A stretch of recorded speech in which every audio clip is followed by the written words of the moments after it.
Hello, and welcome back to another episode of 8-Bit Monsters Monster Deconstruction for D&D 5th Edition. On today's episode, we're going to take a look at the Vargouille. And the Vargouille is found in Volo's Guide to Monsters on page 195. Now, the Vargouille is supposed to be a CR1, and as we go through this episode, we'll determine if this is the actual value or not. With that out of the way, let's jump into the encounter building. Now, if you want to give your players an epic encounter with the Vargouille, you can put one of them against 4 players at first level. Now, this is a pretty dicey move, but could be an interesting encounter for your very first level players if, for whatever reason, there's screams of terror of flying heads around. Otherwise, we can move into looking at using the Vargouille for your group of players in normal encounters. And you can put the Vargouille up against 5 players at first level, 3 players at second level, or 2 players at third level. After that, you can put the Vargouille up against players at 4th level for solo encounters, and then after that, you can start swarming your players at 5th level and above. That's probably where you're going to want to use the Vargouille, when you can actually start bringing in more than one of them. Otherwise, the players could just focus fire the Vargouille down, or making sure to include other monsters with the Vargouille as well, especially for one of its actions that it can do later on. Now let's take a look at the skills and traits of our Vargouille. And the first thing we notice is that the Vargouille has damage resistance. And because of the 3 traits that it has, even though they're not slashing, piercing, and bludgeoning, it is the most common types of damage for spellcasters. And that is cold, fire, and lightning. Now because of this, the Vargouille is going to get 2 times the hit points for its effective hit points, and we'll add that in later on in the DCR section when calculating that value. Now the Vargouille also has damage immunities to poison, but because poison is such a commonly used item in the game, we're going to actually ignore this and not use this as the calculations. But because the Vargouille is supposed to be a CR1, it doesn't matter if the immunities were just as high as the resistances, you would still get 2 times the hit points. Now, there's no traits for the Vargouille, so we don't have to worry about that. And the last thing to take into consideration is one of the actions called Stunning Shriek. Now, this isn't exactly a damaging ability, but because of the fact that it can AoE frighten your players, this is also going to give the Vargouille an extra 1.25 times the hit points. And this will be part of the effective hit points as well. Now that we have these skills and traits taken care of, let's move into the DCR and see what we come up with. As I suggested before, Stunning Shriek, because it's an AoE Frighten ability, will give our Vargouille an extra 1.25 times its hit points. So this will shift the average 13 to 16, only giving it an additional +3. But then we also add in resistances, and because it's 2 times the hit points, this will double it from 16 to 32 on top of what the Stunning Shriek gave it. So this will give it an additional 19 extra hit points, technically, if the resistances and the Stunning Shriek are successful. After that, there's nothing else affecting the DCR of our Vargouille, and we can look at the effective hit points of 32. Now, when we look at the chart in the DMG, we'll see that 32 hit points going down that column will result in a DCR of 1/8. Now we need to keep this in mind and take a look at the expected AC of the DCR 1/8. The DCR of 1/8 is expected to have an AC of 13. Our Vargouille only has an AC of 12. And because the effective AC is 12 and 1 under the expected 13, we don't need to worry about shifting the DCR 1/8 at all, and we'll leave it right there. So our Vargouille has a DCR of 1/8. Pretty easy to kill, even with the extra effective hit points coming from Frighten and its resistances. Next is the OCR. And the OCR has a couple things going on here. First, it's Bite.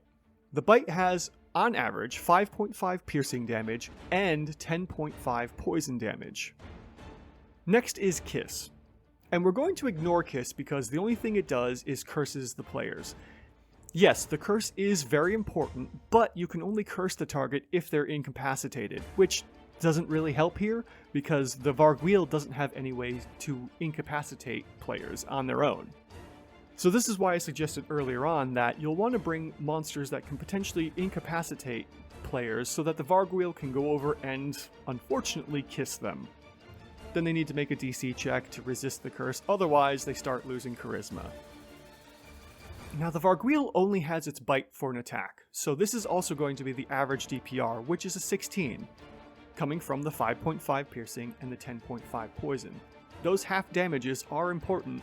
It does add up, just like pennies in a jar. So the 16 damage, when we look at the charts in the DMG for monster creation, results in an OCR of 2. Now an OCR of 2 is expecting a +3 attack bonus, but our Vargouille has a +4. Just like the DCR section, this isn't really all that important because it's only +1 over the expected, resulting in no shift to the OCR 2. So our OCR stays at the 2 that we found from its bite, and only the bite. Now that we have the OCR and DCR found, let's take a look at what the final CR looks like. So doing the math, we'll take the DCR of 1/8, adding it to the OCR of 2, which results in a 2.125. We then average that out, and this results in a 1.0625, and we always round up or down to the closest CR value. It gets a little tricky when there are fractions involved, but because we're above a 1, this will easily round down to a CR1. This is perfect because that's what the printed value is. The printed value is a 1, and we found a 1 going through all of the Vargouille's abilities, effects, and traits. So then, how would I use the Vargouille in battle? First thing, I would probably use Stunning Shriek right off the bat. That way, because of its 30-foot range, and the fact that it can affect everyone in range, this is a great opener, especially if you can do it before battle starts. Generally speaking, the players will be jumping right on there beforehand. Now, I recommend using Stunning Shriek first, as long as your players aren't right on top of the Vargouille right at the beginning of battle. This could be a way of postponing the first round of damage that we would normally consider for its overall CR value, and I would think that the Shriek would delay counting the damage of this first round of combat, because if a lot of the players fail their checks, they have to run in fear or they have disadvantage on their attacks against the Vargouille. While the players are potentially running around in fear, the Vargouille can then start flying to the most isolated player and start biting them. Then the first few rounds of damage combat could be taken into effect, or it just gets delayed like I suggested. After that, and because there's no recharge on the Stunning Shriek, I would suggest doing that when too many players get close to it. It could do the Stunning Shriek, or if too many players have resisted the Shriek, then just start biting uncontrollably. Just bite, whatever. Start doing that damage. If at any time a player becomes incapacitated, I might then use the Kiss feature. Otherwise, I would ignore it. And the problem is that the Kiss will spur some kind of a side quest possibly, especially if your players don't have any way of removing curses or similar spells. Now, if they have a druid or a cleric or possibly even a wizard, then you could get rid of the curse pretty quick. Otherwise, this might require the aid of a church or some other form of way of getting rid of the curse, and like I said, spur a side quest that they may need to go on for whatever reason. So, if you don't use the Kiss feature, and your players still aren't resisting the fear from Shriek, I would consider repeating this little loop. When the players start to move in closer to the Vargouille, use the Shriek ability to push them back, and then start flying to the next isolated player, going from there. And hopefully, you might start making your players a little concerned or scared. Because you don't want to kill your players, you just want to put a little fear into them, so they don't think that they are murder hobos all the time. Anyways, I hope you've enjoyed the look at the Vargouille from D&D 5th edition. Join me again next week as we deconstruct another monster from D&D 5th edition and take a look at what is going on with these monsters.